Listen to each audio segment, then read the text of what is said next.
dan syukur marilah kita panjatkan kehadirat Allah Subhanahu wa Ta'ala, karena pada hari ini Jumat 20 Oktober 2023 kita dapat berkumpul bersilaturahmi di SD Negeri Cigarung dalam keadaan sehat walafiat. Salawat dan salam semoga selalu tercurah kepada baginda alam Nabi besar Muhammad Sallallahu Alaihi Wasallam. Bapak Harapan CGP, terima kasih juga atas kerjasama rekan-rekan guru SD Negeri Cigarung dan SD Negeri Cikamaran. Terima kasih, Bu. Izin berdiri Bapak dan Ibu. Bismillahirrahmanirrahim. Assalamualaikum warahmatullahi wabarakatuh. Waalaikumsalam warahmatullahi wabarakatuh. Yang terhormat Ibu Kepala SD Negeri Cigarung merangkap dengan Kepala SD Negeri Cikamaran, Ibu Yeti Aulia, SPDMM. Mudah-mudahan beliau selalu berada dalam rahmat dan perlindungan Allah Subhanahu wa Ta'ala. Yang saya hormati Bapak Eko Andri Yulianto MPD selaku Ketua Komunitas Belajar SDN Negeri Cigarung, Bapak dan Ibu Guru Dewan Guru SD Negeri Cigarung dengan SD Negeri Cikamaran.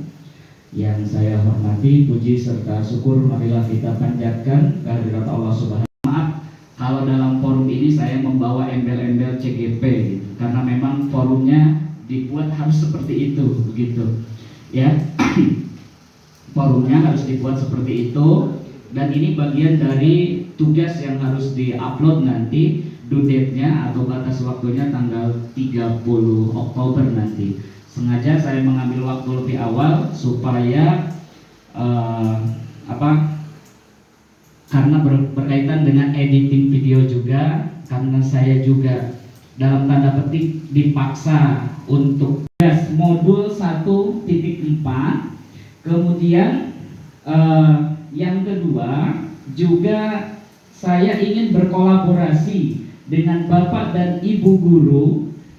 Kalau untuk berkolaborasi karena lingkungan sekolah mungkin mohon maaf membatasi di Cigarung, tetapi yang saya harapkan adalah dari kegiatan ini bagaimana hasil pembahasan kita hari ini nanti bisa kita terapkan sebagai sebuah budaya yang positif di lingkungan sekolah kita, yang baik itu di Cigarung maupun nanti di Cikamaran.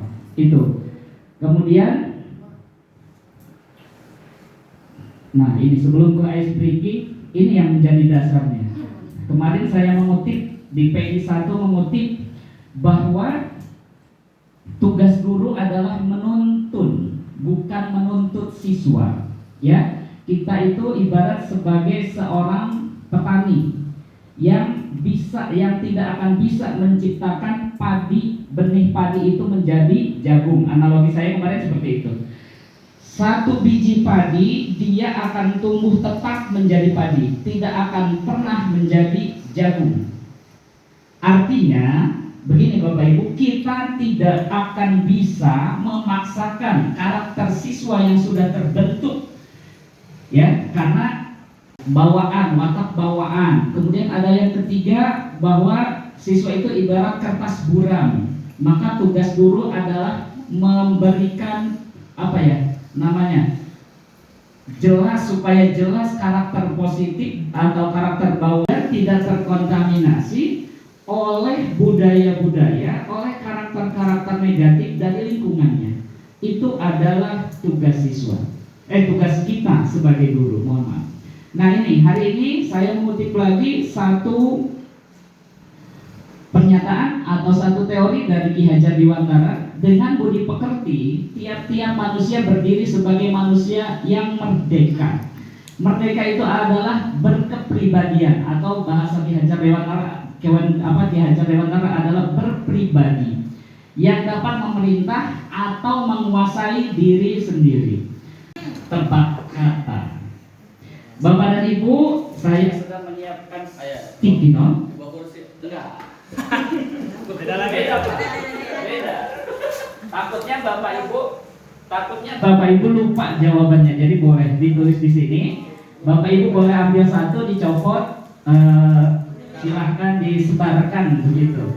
Nanti ini bukan salah atau benar ya, kita merespon ketepatan dan kecepatan kita dalam berpikir begitu melalui sebuah tebak kata sebelum nanti ada bukan pretest ya, apa ya namanya, kuis atau apalah namanya ya, pretest lah, atau pretest berkaitan dengan materi yang akan saya sampaikan gitu. Sudah siap Bapak dan Ibu? Belum ya? Cepat geraknya. Sebetulnya ini sudah banyak dilakukan, tapi ini akan menjadi hal yang menarik bagi kita. Kalau di gambarnya sih tebak gambar, tapi saya cenderungnya tebak kata melalui gambar begitu. Sudah siap Bapak Ibu? Nah, Bapak Ibu silakan menebak kira-kira kata apa yang muncul dari gambar ini, ditulis.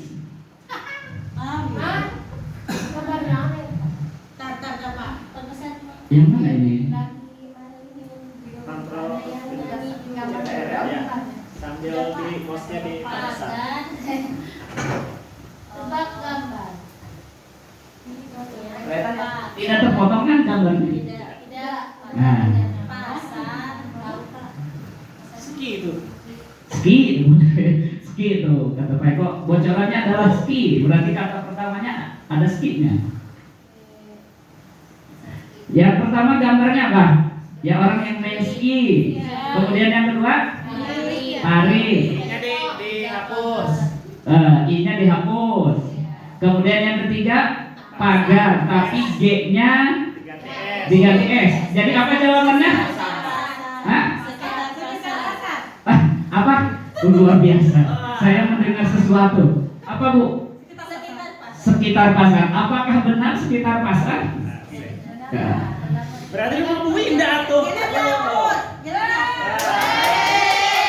Nah, sekitar pasar. Nah, luar biasa. Tepuk tangan untuk Bu Teti. Jadi berarti Bu Indah rumahnya sekitar pasar. Jadi gambar yang pertama orang main ski, kemudian tari tapi I-nya dicoret berarti sekitar. Kemudian pasar, G-nya diganti jadi S, gitu. Ada yang benar jawabannya selain Bu Teti? Masih mikir. Nah, gambar yang kedua. Nah, ini gambar yang kedua. Globe apa? Atau apa ini? Bumi. Kalau sudah ada jawabannya boleh disebutkan saja langsung. Ini kan masalahnya kita bisa mengartikan gambar globe itu kan bisa bumi, bisa dunia, bisa globe gitu ya. Ada Dunia binatang. binatang. Iya. Apa? Dunia panah. Iya. Wah. Nah, coba kita lihat apakah benar. Satu. Wah, luar biasa. Jadi globe itu bukan globe dan bumi tapi dunia. Kemudian binatang itu kan fauna. U-nya dicoret. Nah, udah? Nah, lanjut. Bocoran. Kalau ke satu kan masih aneh naon iya gitu ya. Kalau yang kedua sudah ada yang meraba-raba. Nah, yang ketiga sepertinya akan lebih cepat ini tertebak. Kalau yang ketiga ini dunia fana.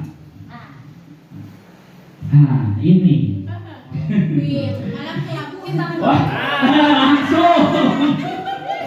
langsung ditebak oleh Bu Ari. Apakah benar? Nah, salah. Malah kunci lalu salah. Coba edit ya, wah, benar. Wah, di luar kendali. Nah ini benar. Jawabannya ini malam ke Labu. Jadi malam ke Labu. Baik, siapa yang semalam malamnya menjadi malam ke Labu? Aku yang udah bocor dulu. Pemimpin bangsa. Gara-gara salah setting ini. Jadi orang yang sedang bermimpi N ya. Aduh, kacau kok bisa-bisanya terluka. Jejak jejak karir Jejak tua. Jejak tua. Betul, jejak tua ya. Tepuk tangan Bapak Ibu untuk kita semua. Nah, setidaknya sudah bisa, nanti kalau ada soal-soal seperti itu bisa lebih ini lagi ya. Mohon maaf Bapak Ibu, saya akan melakukan pretest dulu. Nah ini, kalau ini pribadi, jawaban Bapak Ibu cukup benar atau salah saja. Pada pernyataan yang saya tayangkan Bapak Ibu tulis, dan gini supaya lebih menarik ada gerakannya. Kalau benar Bapak Ibu cukup duduk, kalau salah Bapak Ibu berdiri. Tapi jawabannya nanti ditulis ya di kertas supaya tahu. Misalkan Tunani betulnya berapa, salahnya berapa, dan yang lainnya. Boleh ya dibalik. Masih banyak kok, tenang, stoknya masih ada 100 lembar. Iya. Masih banyak Bapak Ibu. Nah ini benar atau salah? Ini pernyataan. Nanti saya akan menayangkan sebuah pernyataan. Bapak Ibu memberikan jawaban yang cepat dengan berdiri atau duduk. Berdiri tadi salah. Kalau benar duduk. Nanti saya akan meminta kepada Bapak Ibu memberikan alasan kenapa menjawab bahwa pernyataan itu benar dan kenapa menjawab pernyataan itu salah. Gitu ya. Siap Bapak Ibu? Alat tulisnya sudah siap? Mohon maaf ya, di kegiatannya saya tidak menyediakan alat tulis. Harusnya disediakan semua, masing-masing saja. Tenang Pak, tersedia. Masing-masing saja. Oke, siap Bapak Ibu? Yuk. Ini bukan siapa yang lebih ini. Silakan. Manusia cenderung akan melakukan suatu perbuatan hanya untuk menghindari ketidaknyamanan atau hukuman. Hal ini merupakan bagian dari motivasi internal. Benar atau salah? Silahkan. Ditulis dulu boleh. Langsung dalam hitungan 5 Bapak Ibu harus mengambil sikap. Gitu. Di sini kan manusia cenderung akan melakukan suatu hal perbuatan hanya untuk menghindari ketidaknyamanan.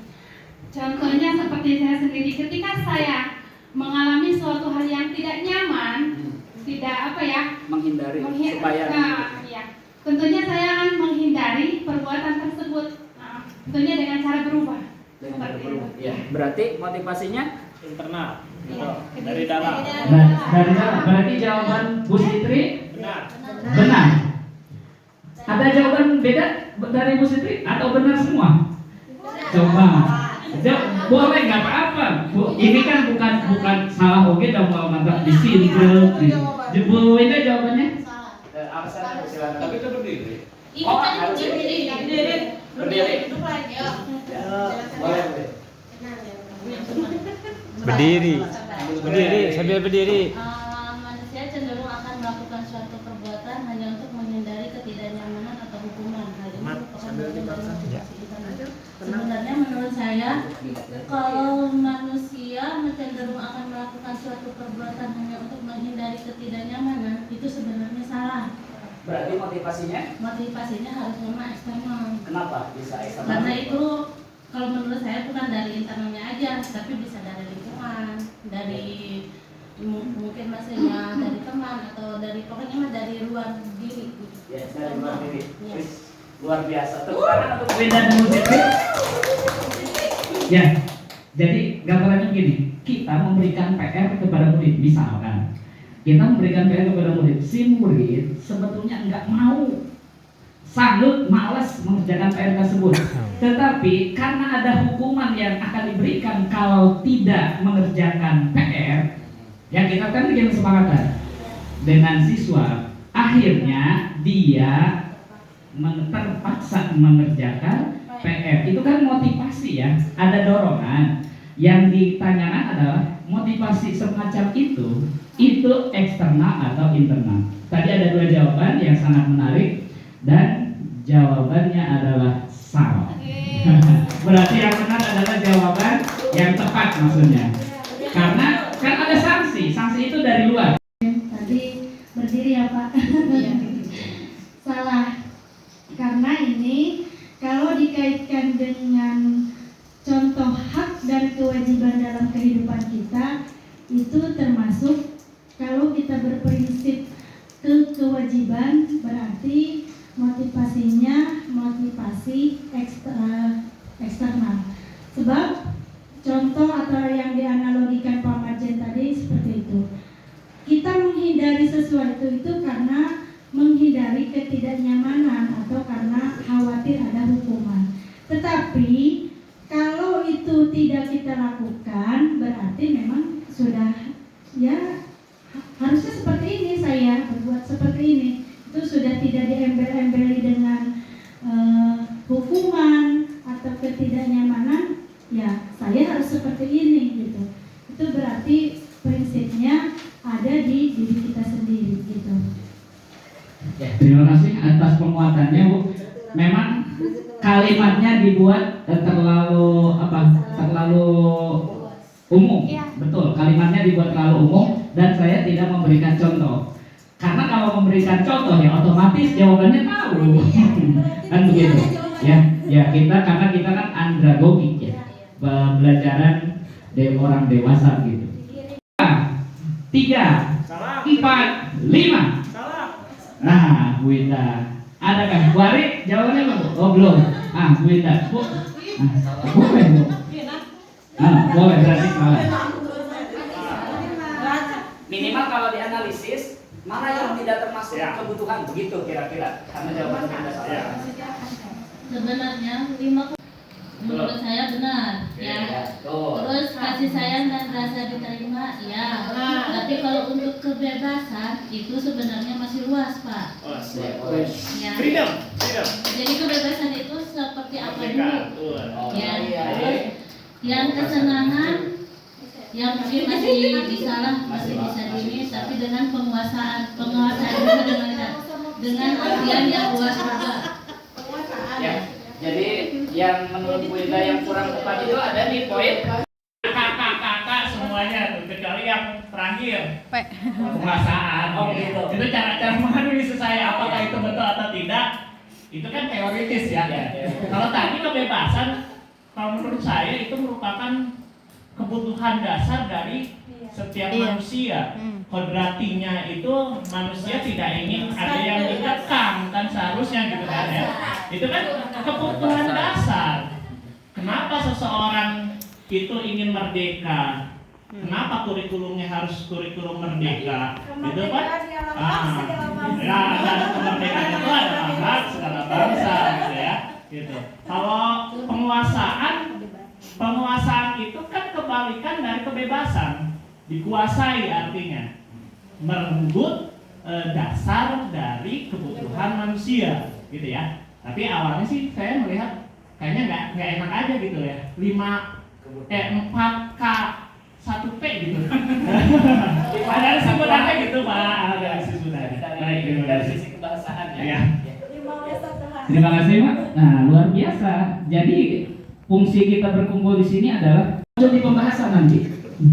Sengaja. Restitusi. Pernah mendengar istilah restitusi sebelumnya Bapak Ibu? Pasti pernah. Belum Pak. Apakah perlu saya sebentar ya? Bacakan dulu. Restitusi adalah proses menciptakan kondisi bagi murid untuk memperbaiki kesalahan mereka sehingga mereka bisa kembali pada kelompok mereka dengan karakter yang lebih kuat. Ini sebetulnya pengertian. Jawaban Pak Eko tadi sudah ada jawabannya Pak. Berdiri dulu ya, berdiri supaya mengambil sikap. Bapak Ibu sikapnya tidak abu-abu loh ini. Kata kemarin bukan kita tentang hitam dan putih saja, tidak ada abu-abu. Dalam hitungan 5, mohon ambil sikap. 1, 2, 3, 4, 5. Ada yang berdiri? Masih mencoba memahami. Masih memahami Pak. Masih memahami. Ya, karena memang nah ini kan fungsi pretest Pak. Ya, fungsi pretest justru di sini ya. Kalau Bapak Ibu bilang belum sebelum sebelumnya, ya berarti mudah-mudahan pembahasan yang saya jabarkan nanti akan menjadi paham dan bermanfaat begitu. Tapi tadi menarik, tadi Pak Adi sudah ada jawabannya Pak. Mangga Pak. Baik, tadi saya mencoba, ini kan berkaitan dengan definisi, pengertian. Artinya kalau seorang siswa tidak paham tentang definisi, otomatis mereka pun akan mempunyai gambaran yang berbeda-beda. Ya, sama dengan rekan-rekan pada saat ini, istilah destitusi baru didengar kemudian dijabarkan gitu. Nah sekarang kita bisa coba menganalisis. Saya pun juga tidak tahu pasti apakah betul definisinya seperti itu gitu. Kalau di sini saya melihat istilah tersebut merupakan bagaimana seorang murid itu yang bisa belajar dari kesalahan mereka gitu ya. Kemudian dia bisa memperbaiki diri, kemudian dia bisa kembali ke kelompoknya untuk memperbaiki. Ini juga masih ada kaitannya dengan bentuk motivasi kan tadi seperti tadi.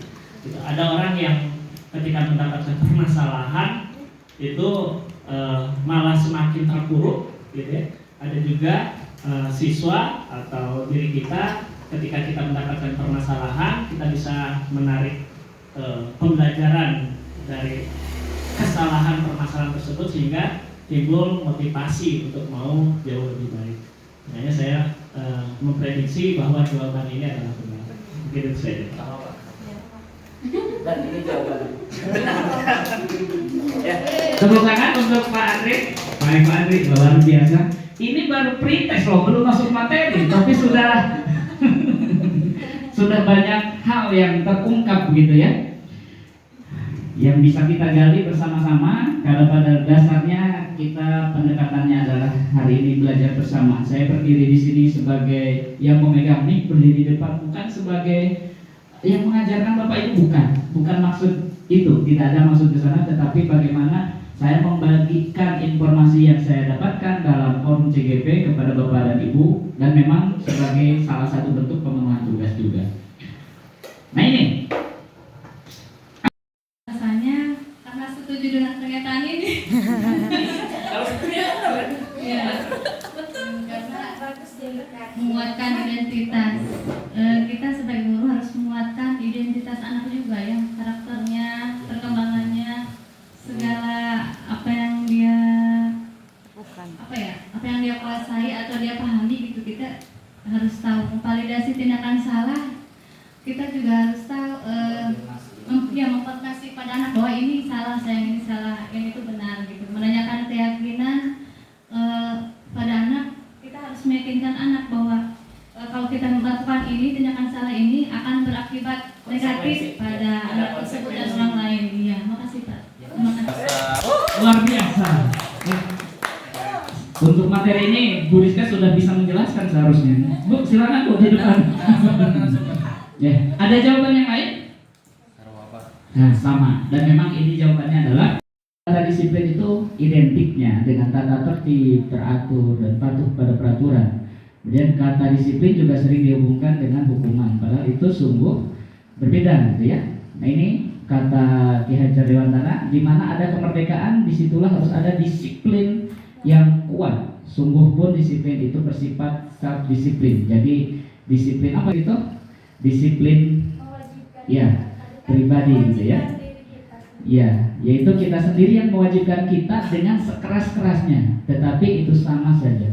Sebab jikalau kita tidak cakap melakukan self disiplin, wajiblah penguasa lain mendisiplinkan diri kita. Jadi tadi soal nomor 1 ada, kalau dalam norma hukum kan ada yang disebut heteronom, dipaksakan dari luar. Apa fungsinya polisi? Ya untuk orang yang tidak disiplin, ya, tidak berlalu lintas tidak menggunakan helm, itu kan heteronom, dipaksakan dari luar itu. Dan peraturan demikian itulah harus ada di dalam suasana yang merdeka. Bukan berarti peraturan itu dibuat untuk merenggut kemerdekaan, tapi justru untuk apa? Membuat membuat suasana merdeka itu berimbang, hak dan kewajiban yang nanti dalam hubungan kita dengan sesama manusia berjalan dengan seimbang, begitu. Nah ini dia Gossen menyatakan bahwa arti dari kata disiplin berasal dari bahasa Latin disiplina, kemudian yang artinya belajar. Kata disiplin juga berasal dari akar kata yang sama dengan disiplin, sehingga motivasi yang terbangun adalah motivasi intrinsik bukan ekstrinsik. Lalu boleh tidak kita termotivasi secara ekstrinsik? Boleh. Tapi alangkah lebih bagusnya motivasi itu dari intrinsik. Karena ibaratnya hujan bulu tuh gelap dordar, kalau sudah motivasi intrinsik, kita tidak akan tergoyahkan. Ya, kalau kita motivasinya ekstrinsik, motivasi dari luar, saya sekolah, saya ingin menjadi guru karena menyukai salah satu sosok guru saya ketika SD. Tiba-tiba gurunya pensiun akhirnya, atau misalkan ada perilaku yang dari ibu sosok idealnya yang tidak sesuai, kok kayaknya salah, akhirnya motivasinya turun. Beda dengan motivasi yang muncul dari dalam diri sendiri, itu akan sangat kuat ya dibandingkan dengan motivasi ekstrinsik. Nah, ini disiplin positif dan nilai-nilai kebajikan universal. Ki Hajar Dewantara Dian Gossen mengartikan disiplin itu sebagai kontrol diri untuk mencapai sebuah tujuan. Tujuan tersebut harus berdasarkan pada nilai-nilai kebajikan universal. Yang kayak gimana? Dalam norma kesusilaan kan seperti jujur. Jujur itu nilai kebajikan universal. Umat manusia manapun akan menganggap kejujuran itu adalah sebuah kebajikan. Beda lagi dengan kesopanan. Kita menganggap orang tidak sopan karena tidak mencium tangan orang tua kita, tapi di Inggris kan itu tidak. Berarti bukan kebajikan universal, itu hanya sifatnya sopan santun. Ya, tapi beda kalau jujur, semua orang pasti sepakat. Semua manusia pasti sepakat. Maka itu dinamakan kebajikan universal. Artinya nilai-nilai kebaikan yang disepakati oleh semua manusia. Terlepas dari latar belakang agama, terlepas dari latar belakang sosial budaya, apalagi ekonomi, tidak ada. Atau ras dan kesukuan. Ini nilai kebajikan universal. Kemudian nilai-nilai kebajikan yang disepakati bersama lepas dari suku, bangsa, agama, bahasa maupun motivasi yang muncul dari diri kita memang muncul dari intrinsik, gitu ya.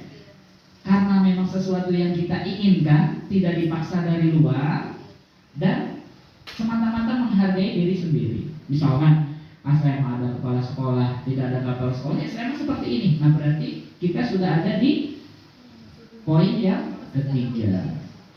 Atau siswa kita, ada guru, tidak ada guru, ya dia mengerjakan tugas dengan baik.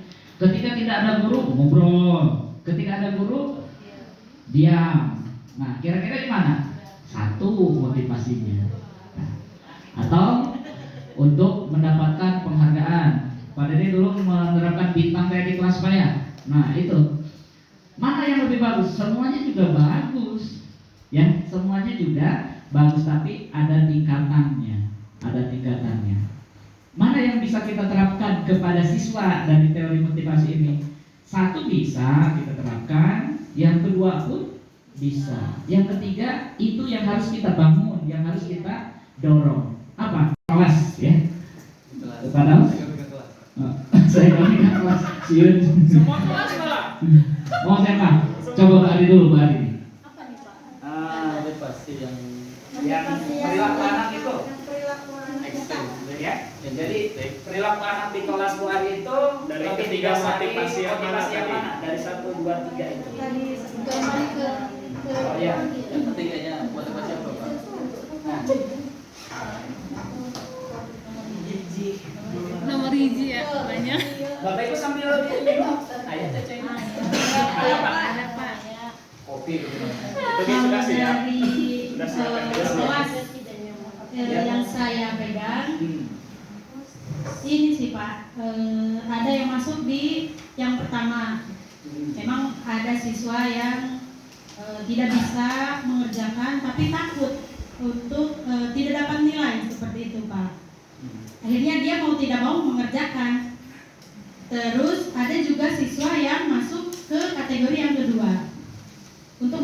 nilai yang misalnya memang dia ingin nilai yang tinggi seperti itu, reward dari guru misalnya, dia mengerjakan bagaimana caranya supaya siswa tersebut mendapatkan nilai yang baik dari gurunya. Atau reward, kalau di kelas saya menerapkan misal seperti ini, kalau mau istirahat baca dulu, seperti itu.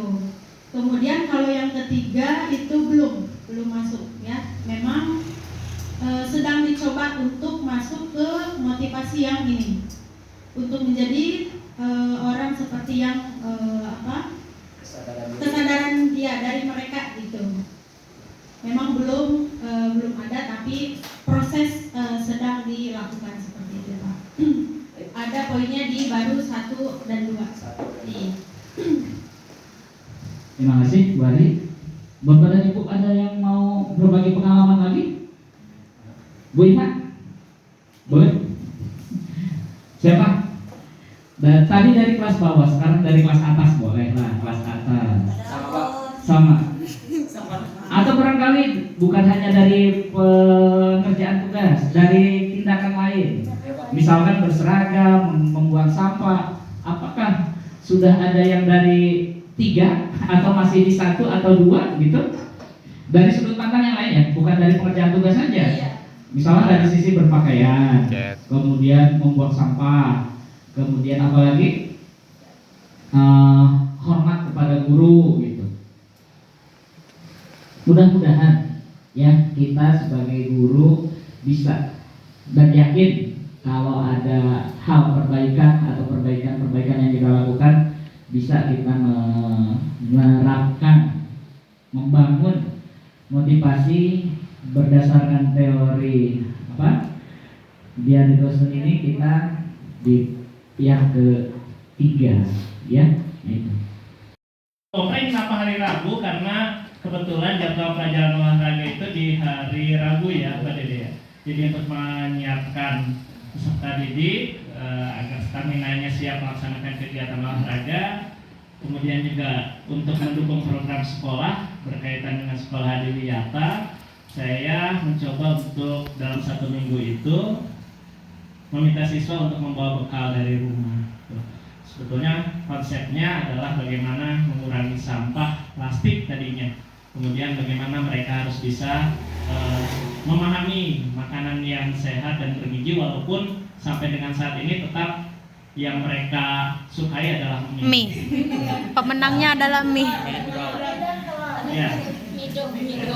Dan itu pun juga setelah saya analisis kenapa mie lagi, telur lagi, mie bisa juga dari orang tua gitu ya. Orang tua untuk menyiapkan bahan, untuk menyiapkan lauk pauk dan sebagainya di pagi hari mungkin repot gitu ya. Sibuk. Makanya sempat saya buat tulisan pada saat itu yang mudah-mudahan menggugah kepada orang tua juga betapa pentingnya sarapan dan menu makanan sehat gitu.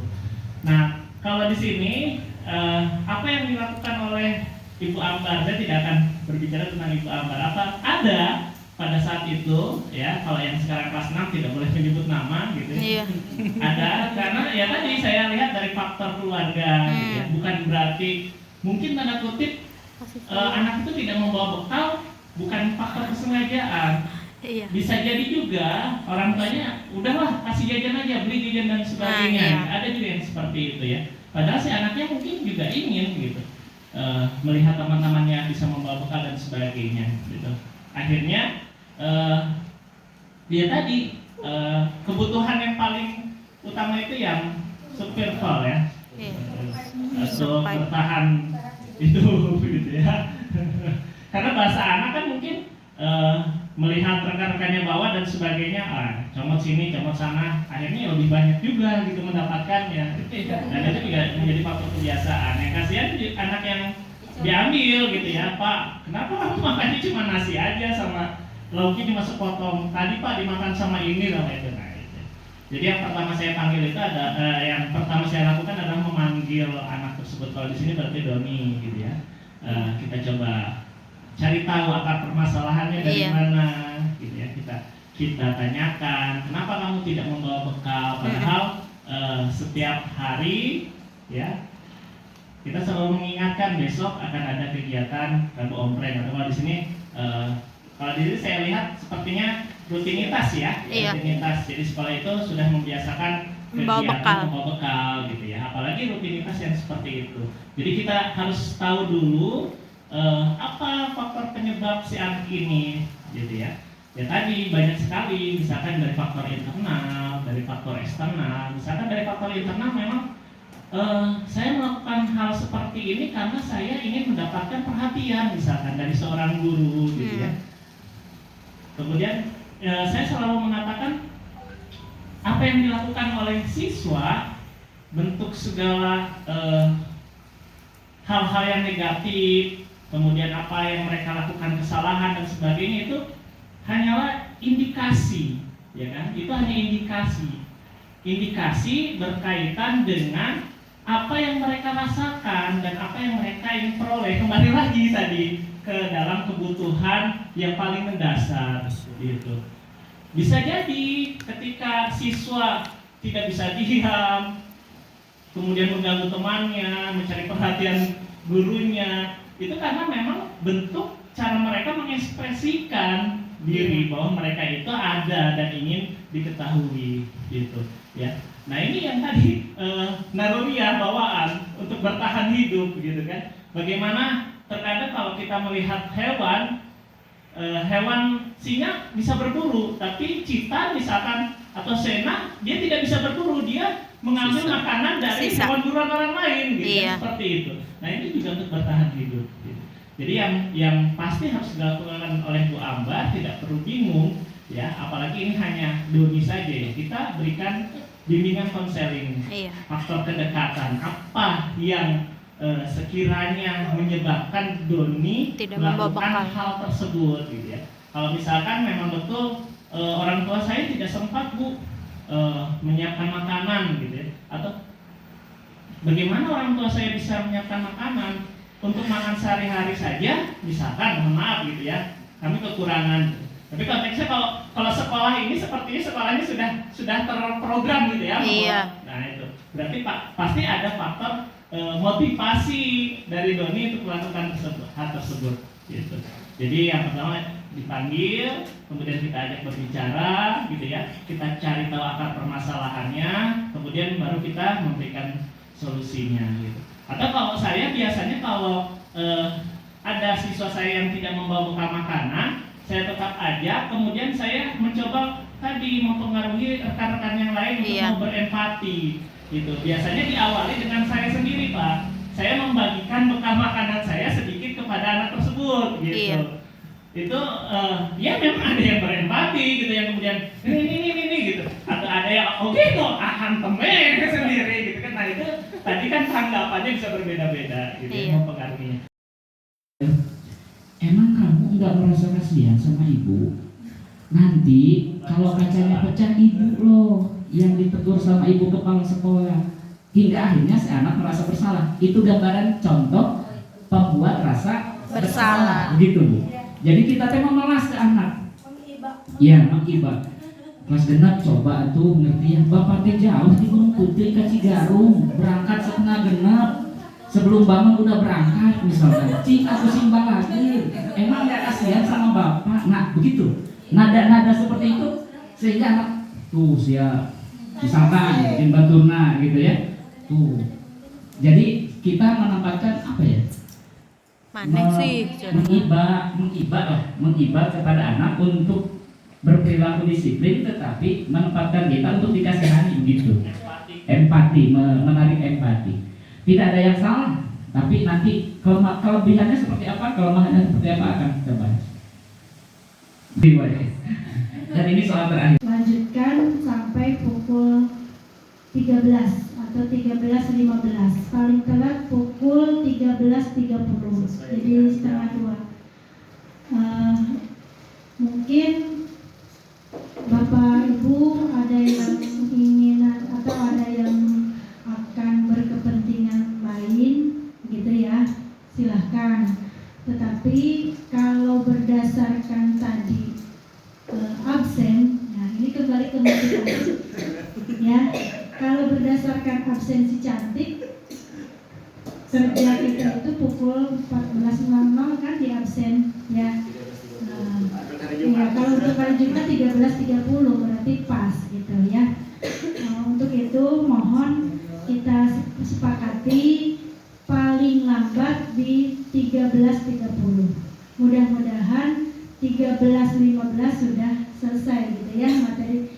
Sebab ini bukan kepentingan Pak Marjen saja, tapi untuk kepentingan kita. Kita perlu juga merefresh pemikiran kita, apalagi berkaitan dengan motivasi, gitu ya. Semua ini ada banyak yang kena ke tentang itu. Nanti Bapak Ibu guru yang tidak salat Jumat bisa beristirahat karena iya bisa sambil makan berjalan gitu ya. Terima kasih Pak Marjen. Terima kasih Ibu. Kemudian Bapak dan Ibu guru, memang tadi sudah disepakati, mohon maaf nanti berlanjut setelah Jumat, tapi mungkin ada pengarahan dulu dari Pak. Monggo Pak. Baik, rekan-rekan sekalian, inilah fungsi dari Kombel ya, komunitas belajar. Jadi kalau kita tidak mengikuti kegiatan ini, saya yakin rekan-rekan mempunyai pemahaman betul gitu ya. Tapi kalau secara teoritis pembelajarannya dan implementasinya tidak dibicarakan secara bersama-sama, mungkin tidak akan menemukan satu hal yang sama gitu ya. Kemudian saya menyetujui, silakan ya, sebagai ketua Kombel. Sayang kalau hanya setengah gitu ya. Toh nanti juga ada jamuan makan siang, tadi saya sudah cek makanya keluar gitu ya. Walaupun sebetulnya ini juga kaitan dengan sedikit motivasi rekan-rekan.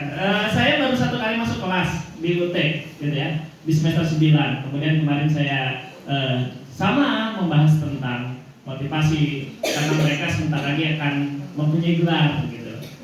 Nah, ternyata ini ada satu mahasiswa yang sangat tertarik, bahkan dari tadi nge-WA saja ingin curhat katanya. Bahkan Pak, Bapak pulang ke rumah jam berapa dan sebagainya. Saya bilang saya sedang ada kegiatan rombel dan sebagainya. Dia sangat termotivasi gitu loh. Ya, termotivasi. Di semester 9 saya baru bisa merasakan bagaimana implementasi pembelajaran perkuliahan dengan apa yang saya rasakan dalam hati katanya Pak. Gitu.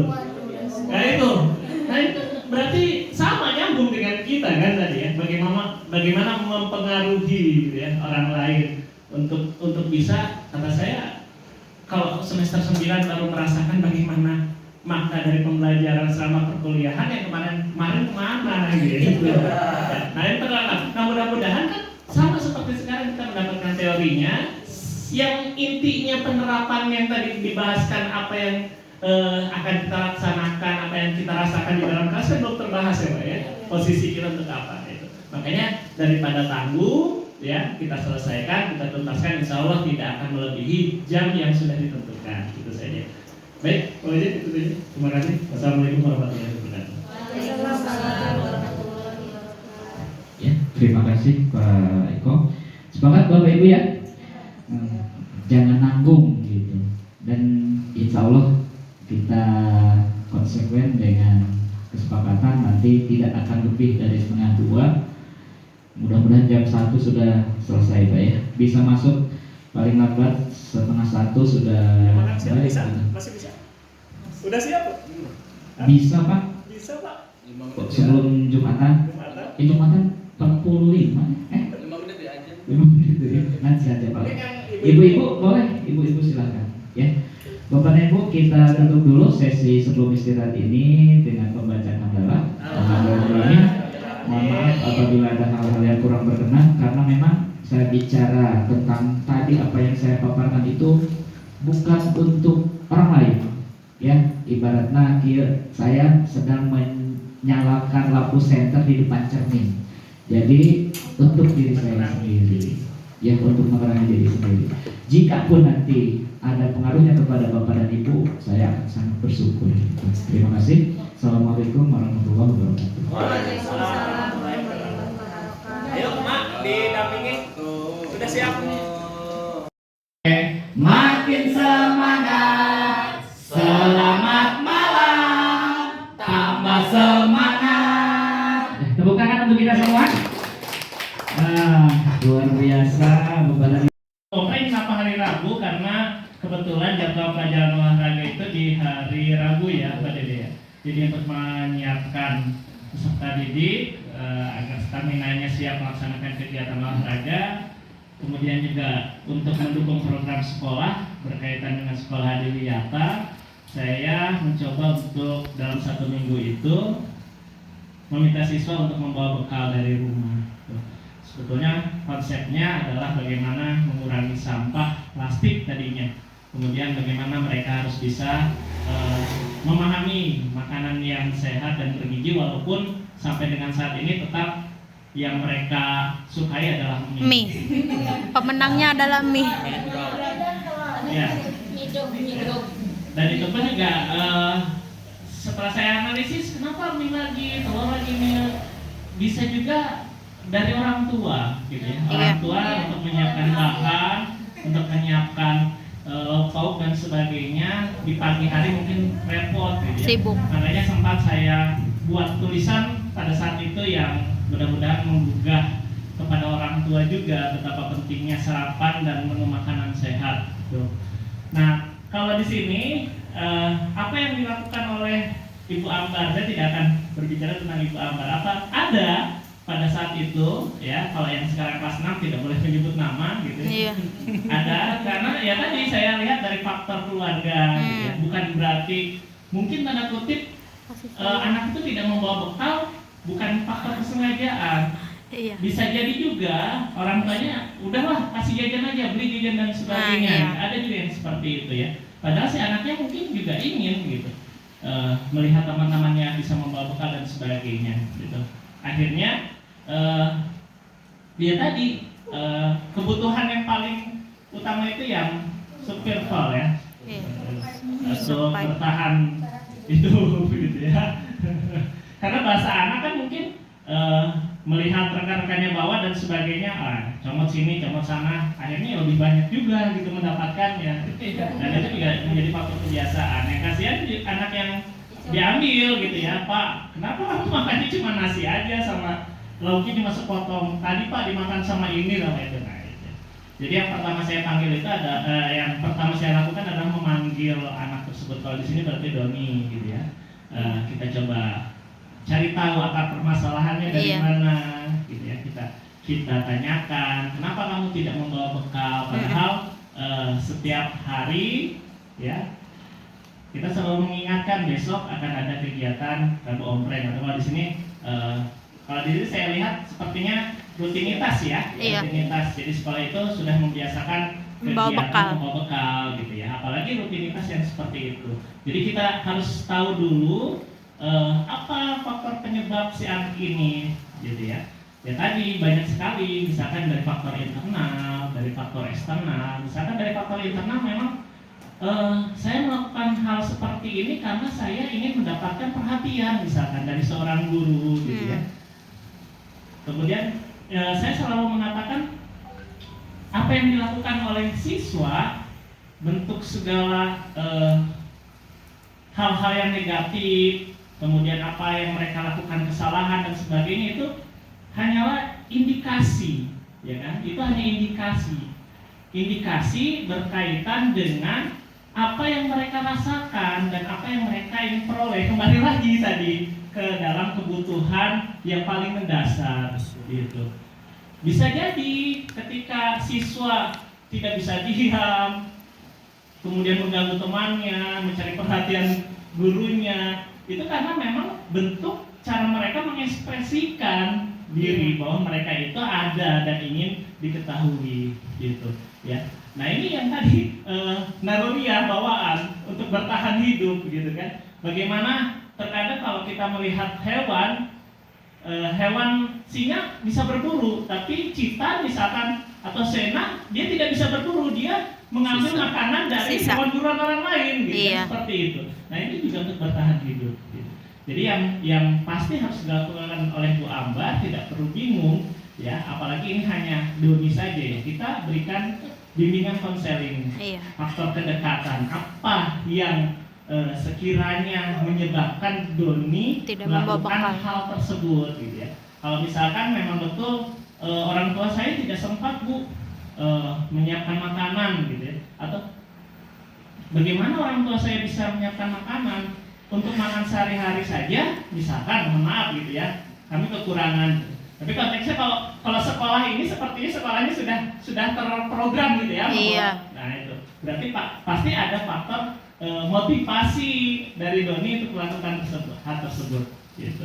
Jadi yang pertama dipanggil, kemudian kita ajak berbicara gitu ya, kita cari tahu akar permasalahannya, kemudian baru kita memberikan solusinya gitu. Atau kalau saya biasanya kalau ada siswa saya yang tidak membawa bekal makanan, saya tetap ajak, kemudian saya mencoba tadi mempengaruhi rekan-rekan yang lain untuk Iya. mau berempati gitu. Biasanya diawali dengan saya sendiri Pak, saya membagikan bekal makanan saya sedikit kepada anak tersebut gitu. Iya.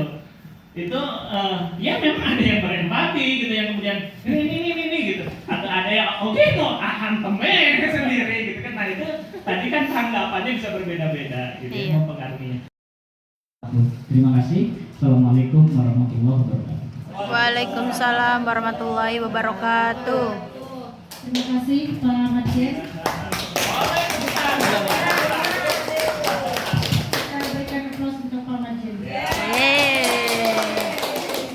Selanjutnya untuk penguatan dipersilakan kepada Pak Eko Andri Yulianto sebagai Ketua Ketua Kombel. Komunitas Belajar di SD Negeri Cigarum. Silakan Pak.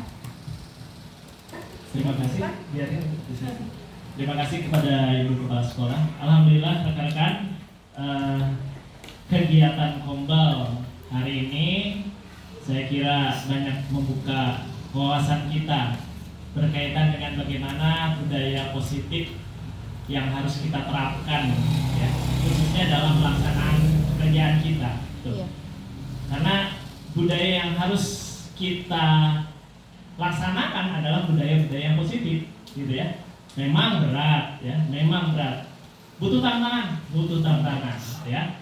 Banyak faktor penghambatnya selalu ada. Karena segala kegiatan yang bernilai positif itu akan selalu ada faktor penghambatnya. Tidak Baik akan itu berjalan dari mundur. luar maupun dari dalam. Makanya tadi juga terbahas berkaitan dengan motivasi gitu ya. Motivasi kita berada di ruangan ini pasti akan berbeda-beda, saya yakin itu ya. Eksternalnya sudah dimotivasi oleh Kombel, komunitas belajar. Dan saya lihat mungkin tidak banyak sekolah-sekolah yang bisa melaksanakan kegiatan ini rekan-rekan gitu ya. Kita ambil segi positifnya. Tuh. Kemudian, nah ini motivasi internalnya. Mau nggak kita berubah menjadi yang lebih baik, gitu. Ya. Itu kan internalnya yang penting ya Pak ya. Jangan sampai nanti gini tidak ada Kombel ya sudah, gitu. Tidak ada kegiatan diseminasi ya sudah kembali lagi, gitu ya. Makanya kita hari ini pun berarti kita sudah membudayakan sesuatu hal yang positif bagi kita. Baik itu nanti di Cigarum maupun di Cikamarang gitu ya. Yang kemarin saya kutip dari Pak Madjen adalah ya kita mulai dari diri kita saat ini gitu ya. Jangan nanti lah. Dari diri kita tapi ngewe ningali babaturana. Babaturana kayak gitu kalau saya terjadi. Nah itu jangan sampai seperti itu. Ada beberapa hal yang menjadi catatan bagi saya. Yang pertama adalah bagaimana pentingnya budaya positif di lingkungan sekolah, gitu ya. Walaupun budaya positif ini terlihat kecil, saya katakan terlihat kecil, pembiasaan. Misalkan kita menyapa siswa, ya, selamat pagi nak, senyum, kita memasukkan sampah ke tong sampah, ya. Tidak. Nah ini ada sampah ya, tetapi kita budaya positif dari kita sendiri. Itu saya kira bisa menggerakkan. Bukannya roda yang berputar itu dimulai dengan hal-hal yang terkecil, gitu ya. Jadi lakukan, walaupun itu kecil, terlihat kecil. Kemudian yang kedua, bagaimana membudayakan agar budaya itu menjadi positif? Sesuai dengan Ki Hajar Dewantara, ternyata akarnya itu dari budi pekerti, gitu kan? Budi pekerti, dan budi pekerti ini ya tidak hanya bisa kita pelajari, ya, tapi juga harus kita didik, gitu loh. Dididik itu artinya kan butuh suri teladan, contoh, gitu. Jadi budi pekerti tadi modal utama dalam proses pembelajaran, gitu kan. Artinya apa? Sebelum kita masuk ke dalam materi-materi, saya kira ya kita awali dengan bagaimana proses budi pekerti itu kita harus sampaikan kepada peserta didik kita, ya termasuk juga dengan sesama rekan, gitu kan.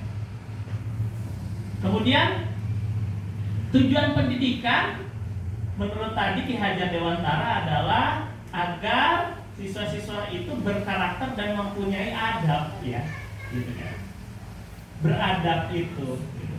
Jadi kalau hanya sekolah membentuk siswa yang pintar saja, tetapi mereka tidak baik, saya kira juga itu kegagalan dari sistem pendidikan, gitu ya. Ternyata kan banyak orang-orang yang pintar, tetapi tidak baik, gitu.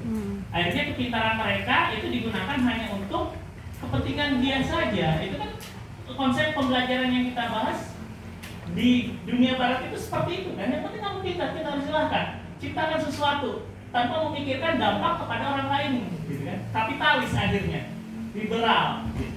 Nah, sistem pendidikan kita, sistem pendidikan ketimuran ternyata tidak mengambil ke situ, Pak. Yang terpenting itu adalah tadi budi pekerti, kemudian karakter dan adab akhirnya. Tuh. Kemudian yang ketiga motivasi tadi ya, kita membahas bentuk motivasi. Nah, ternyata motivasi ini sangat mempengaruhi budaya positif kepada diri seseorang, gitu ya. Artinya sama. Bu Ima kemarin termotivasi untuk mengikuti PPG, kan ada motivasinya, baik internal maupun eksternal, gitu kan. Pak Majid juga sama, CGP, ada faktor internal, ada eksternalnya.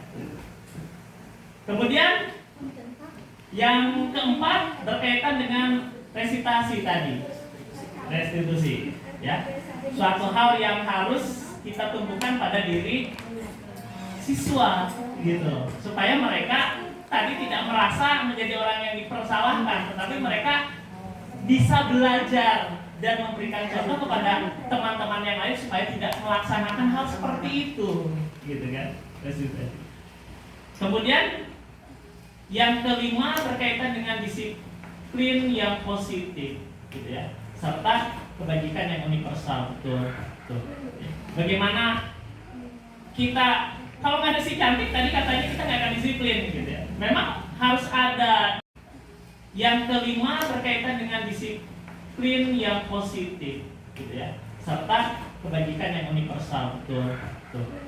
Bagaimana kita, kalau nggak ada si cantik tadi katanya kita nggak akan disiplin, gitu ya. Memang harus ada dulu peraturan yang mengikat agar kita bisa mematuhi, bisa disiplin. Udah ada peraturan saja ada yang nggak disiplin, gitu ya. Apalagi tidak ada peraturan. Kan dalam kehidupan kita sehari-hari pun juga agama itu merupakan salah satu bentuk peraturan, kan, agar manusia bisa menjalankan kehidupannya sebagaimana yang diajarkan, seperti itu. Kemudian yang terakhir tadi yang dibahas berkaitan dengan kesalahan siswa, gitu ya. Bentuk kesalahan siswa. Wajar tidak siswa melakukan kesalahan? Wajar, karena ada. Kenapa harus ada bentuk lembaga pendidikan, gitu? Agar kita bisa mengetahui, ya, agar siswa bisa mengetahui di mana letak kesalahan mereka, sehingga ketika mereka keluar dalam kehidupan nyata mereka sudah bisa memilah, oh ini adalah jalan yang benar, ini jalan yang tidak benar, gitu. Makanya tadi saya katakan kesalahan siswa itu adalah indikasi permasalahan yang dialami oleh siswa itu sendiri, kan. Sebetulnya permasalahan yang dialami siswa, gitu, yang dia rasakan tadi karena permasalahannya tidak belajar, karena main HP dan sebagainya, akhirnya bila mencontek gitu kan. Berarti kan itu ada indikasi, kesalahan siswa itu adalah indikasi gitu. Dan guru ya tadi wajib untuk mengembalikan kepada jalannya gitu. Walaupun dengan yang tadi, baik itu dengan hukuman dan sebagainya. Mungkin itu, mudah-mudahan rekan-rekan ini menjadi pembelajaran bagi kita. Saya ucapkan terima kasih kepada Ibu Kepala Sekolah, kepada Pak Majen yang sudah mengisi ruang dalam kelompok belajar kita ini. Ya, mudah-mudahan tidak hanya sampai di sini, kita masih bisa lanjut untuk membahas hal-hal yang berkaitan dengan pendidikan. Itu saja, saya ini wabillahi taufiq wal hidayah. Wassalamualaikum warahmatullahi wabarakatuh. Waalaikumsalam. Terima kasih, berikan aplaus untuk Anda. Ya, Bapak